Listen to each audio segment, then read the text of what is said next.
ver el contexto de este pasaje también, porque Jesús en el capítulo 6, con 5 panes y 2 peces, alimentó a una gran multitud, a más de 5.000 hombres, sin contar los niños y las mujeres. Se supone que eran entre 10.000 y 15.000 personas.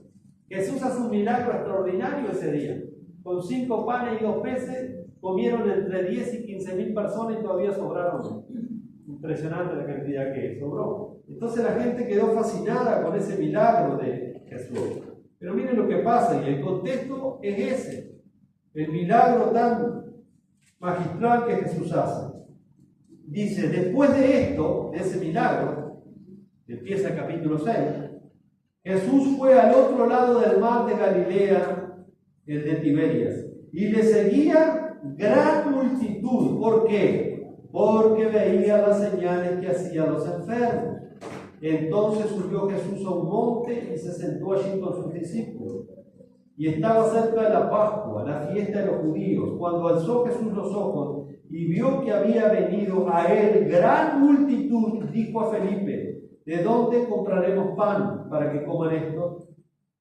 Pero eso decía para probarle, porque él sabía lo que había de hacer. Felipe le respondió, 200 denarios de pan no bastarían para cada uno de ellos tomase un poco. Uno de sus discípulos, llamado Andrés, hermano de Simón Pedro, le dijo, aquí está un muchacho que tiene 5 panes de cebada y 2 pececillos más. ¿Qué es esto para tanto? Bueno, entonces Jesús hizo recostar a la gente. Había allí, dice, mucha hierba en aquel lugar, se recostaron, como el número de 5.000 varones, lo que yo les decía. Jesús hace un milagro allí, come toda esa gran cantidad, y dice el verso 16, al anochecer descendieron sus discípulos al mar, y entrando en una barca, iban cruzando el mar hacia Capernaúm. Estaba ya oscuro y Jesús no había venido a ellos.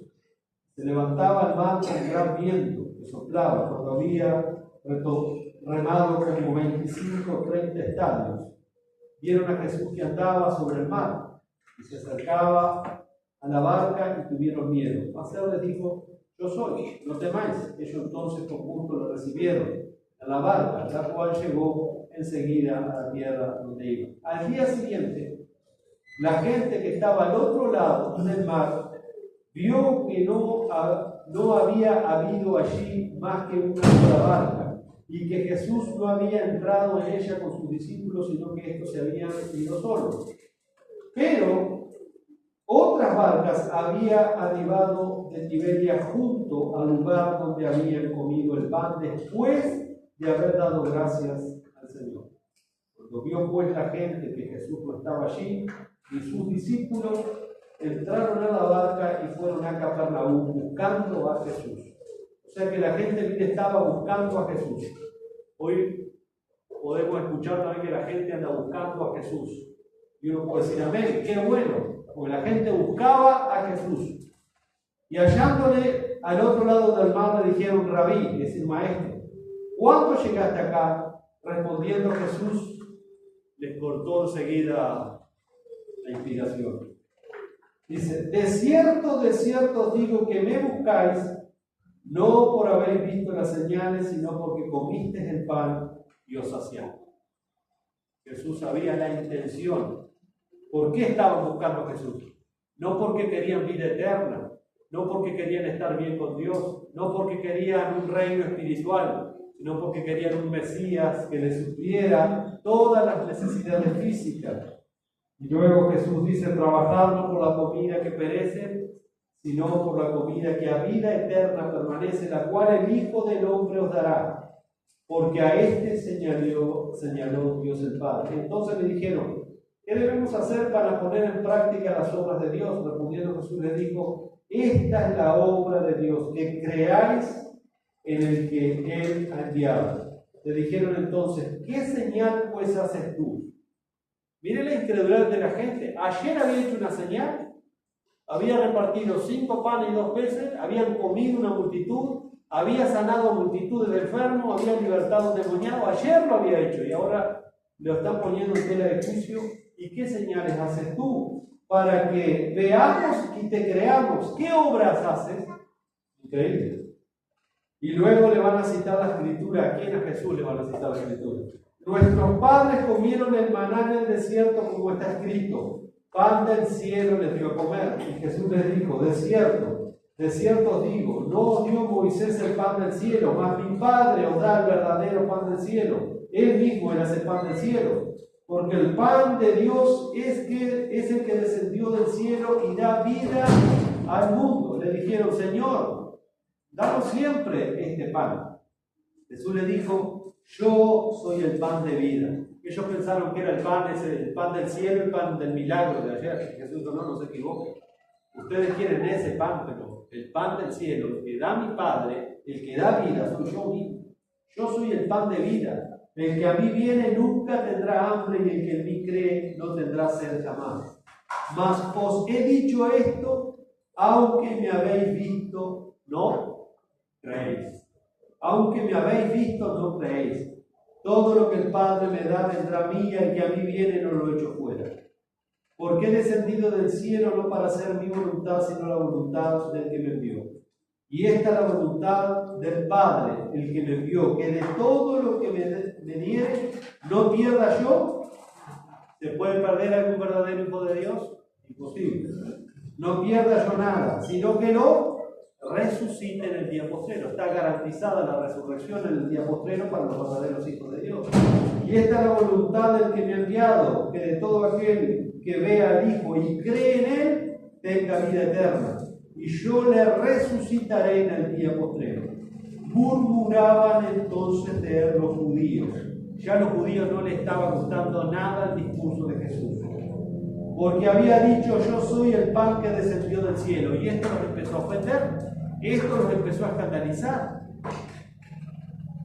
Dice, y decían: ¿no es este el hijo de José? ¿Qué era lo que decían en Nazaret? Marcos capítulo 6. ¿No es este el hijo del carpintero? ¿No es este? Bueno, despectivamente tratando a Jesús. ¿No es este Jesús el hijo de José, cuyo padre y madre nosotros conocemos? ¿Cómo pues dice este: del cielo he descendido?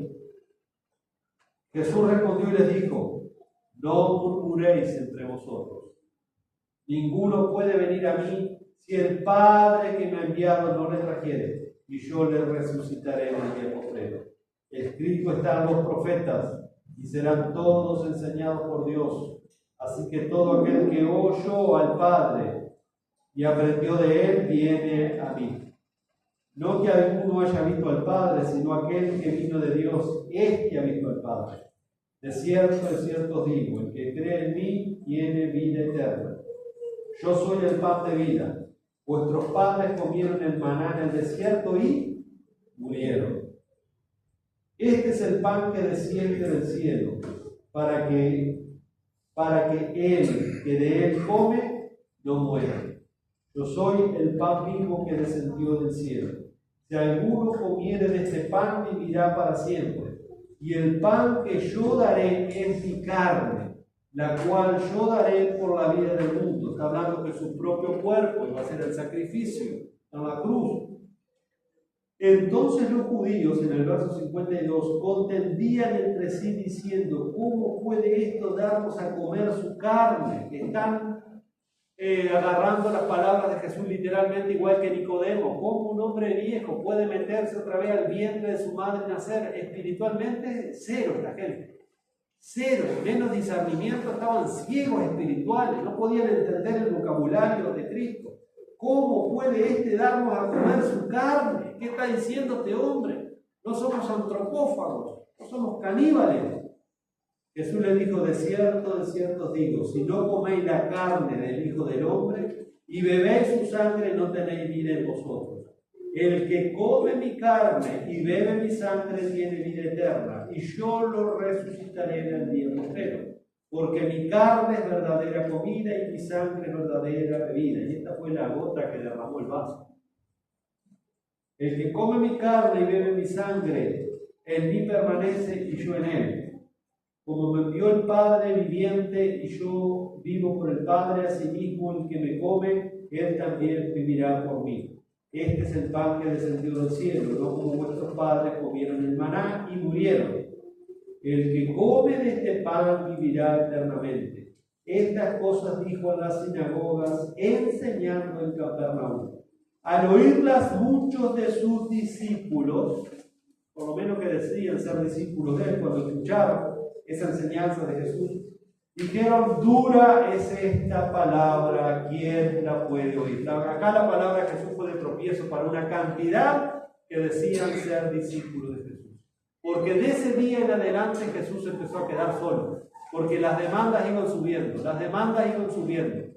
De ese día en adelante muchos se ofendieron por lo que dijo Jesús, de comer su carne y de beber su sangre. De otra manera es imposible que ustedes tengan vida eterna. Por eso dice acá: dura es esta palabra, ¿quién la puede oír? Es decir, ¿quién la puede soportar? ¿Quién la puede tolerar a esto? Y miren verso 61. Sabiendo Jesús en sí mismo que sus discípulos, acá no eran los fariseos, sus discípulos murmuraban de esto, les dijo: ¿esto os ofende? ¿Esto les causa escándalo? ¿Esto los está haciendo tropezar lo que yo les enseñé recién? Es complicado entonces. Si esto los está haciendo tropezar a ustedes, es complicada para ustedes. ¿Esto los ofende?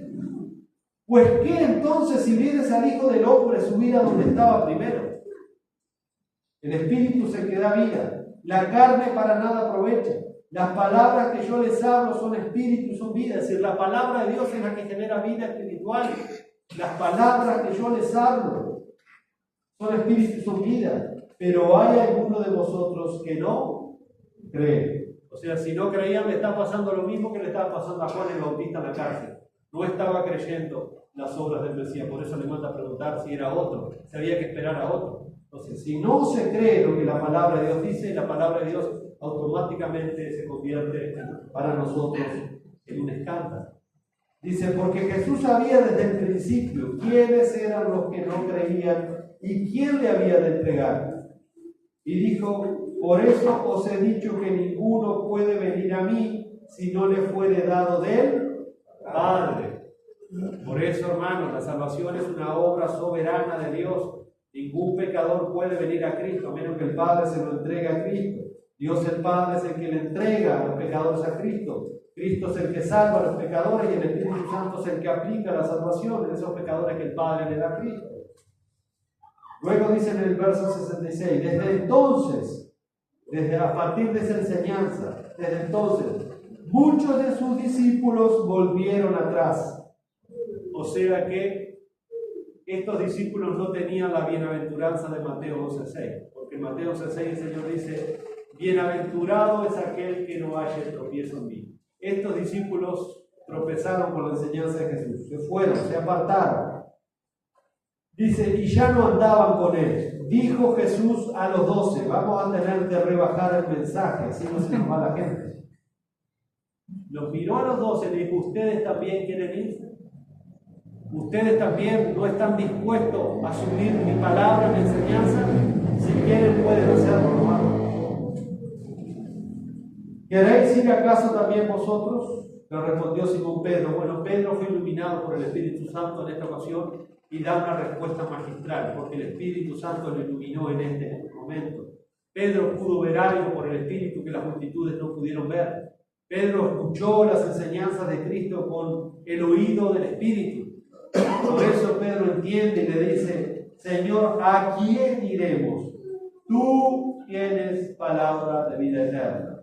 Y nosotros hemos creído y conocemos que tú eres el Cristo, el Hijo del Dios viviente.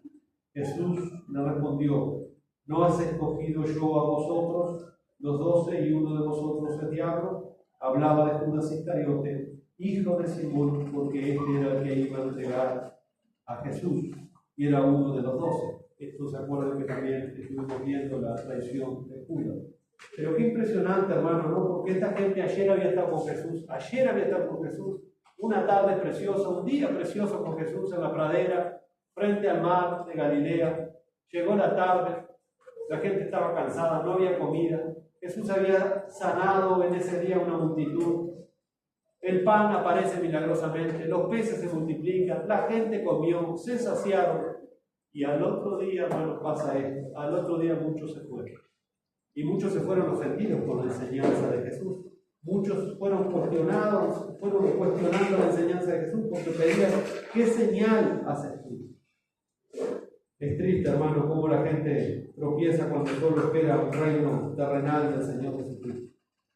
En Juan capítulo 18 vemos que el Señor está ya a punto de morir en la cruz y aún sigue siendo piedra de tropiezo, sigue ofendiendo allí a la gente por lo que dice, no porque los estaba insultando, sino porque dice la verdad. En Juan capítulo 18, miren aquí, el Señor está compareciendo ante el sumo sacerdote. Juan capítulo 18, versículo 19 al 22.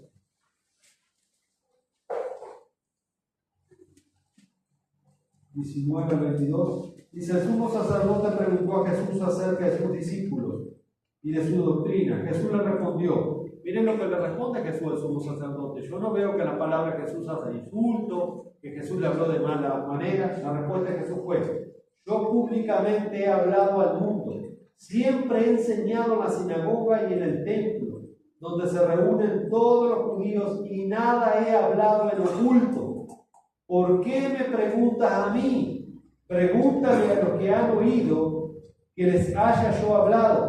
He aquí, ellos saben lo que yo he dicho. Cuando Jesús hubo dicho esto, uno de los alguaciles, que eran los alguaciles, la guardia del templo, que estaba allí, le dio una bofetada diciendo: ¿así respondes al sumo sacerdote? Lo golpearon a Jesús por lo que dijo. Pensaban que Jesús estaba ofendiendo al sumo sacerdote. Jesús estaba hablando la verdad, estaba diciendo la verdad, pero como esta gente tenía el corazón endurecido, tenía la conciencia sucia, entonces cada vez que escuchaban la verdad de la boca de Jesús, que era la verdad encarnada, entonces se ofendían, lo mandó a golpear. Si vamos al pasaje paralelo ahí en Mateo capítulo 26, Mateo capítulo 26, versículos 62 al 66.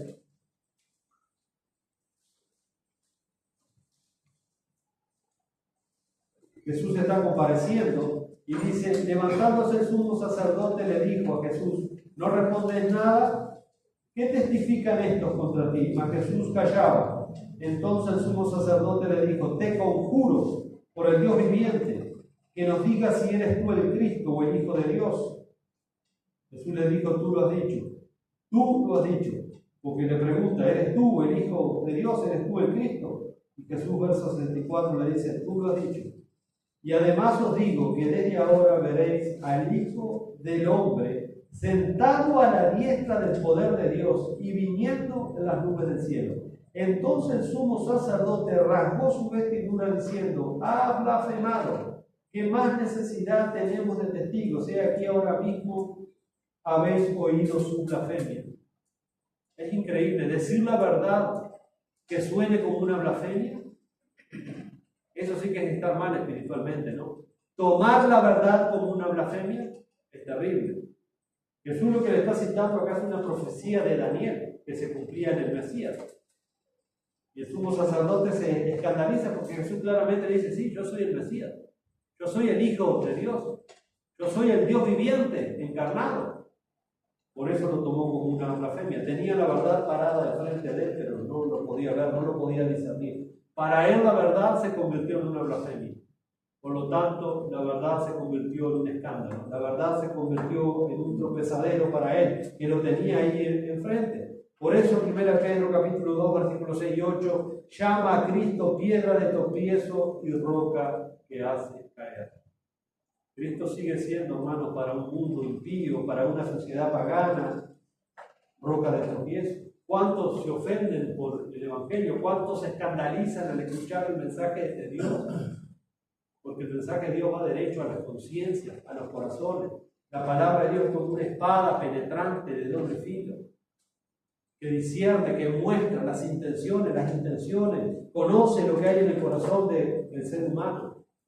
Cuando Esteban fue apresado por los judíos en Hechos capítulo 7 también, ¿por qué se enojaron los judíos contra Esteban? De tal manera que los propios judíos lo apedrearon. ¿A quién asesinó Esteban?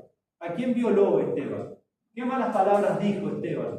¿Por qué mataron a Esteban? Bueno, porque les predicó un sermón histórico a los judíos, mostrándole la verdad, y la verdad revelaba que ellos eran culpables, que ellos eran hipócritas, que ellos eran falsos, que ellos eran enemigos de Dios, que ellos eran asesinos. En Hechos 7:51 Esteban les dice: duros de cerviz e incircuncisos de corazón y de oídos, vosotros resistís siempre al Espíritu Santo como vuestros padres, así también ustedes. Viene el verso 52, la acusación de Esteban, pero esto estaba en la historia. ¿A cuál de los profetas no persiguieron sus padres y mataron a los que anunciaron de antemano la venida del justo, de quien ustedes ahora habéis sido entregadores y matadores? Vosotros que recibisteis la ley por disposición de ángeles y no la guardasteis. Oyendo estas cosas, ¿qué estaba diciendo Esteban? La verdad, hermano. Le estaba predicando la verdad a esta gente que se creía el pueblo de Dios. Que se creía el pueblo de Dios, sin embargo, se le estaba predicando la verdad y los ofendió de tal manera que dice que oyendo estas cosas se enfurecían en sus corazones y crujían los dientes contra él y luego lo apedrearon hasta matarlo. Es impresionante, ¿no? Impresionante. Esteban, no era la intención de Esteban ofender a esta gente. Esteban no tenía nada personal contra esta gente. Ahora Esteban podría haber usado otras palabras para no ofendernos, pero hubiera rebajado el mensaje de Dios. Hermano, y si rebajamos el mensaje de Dios, estamos en serio problema. Y muchas veces por quedar bien con la gente y con Dios, hacemos del evangelio un chicle. Y no se puede, hermano, no se puede. No se puede. Si Esteban hubiera rebajado el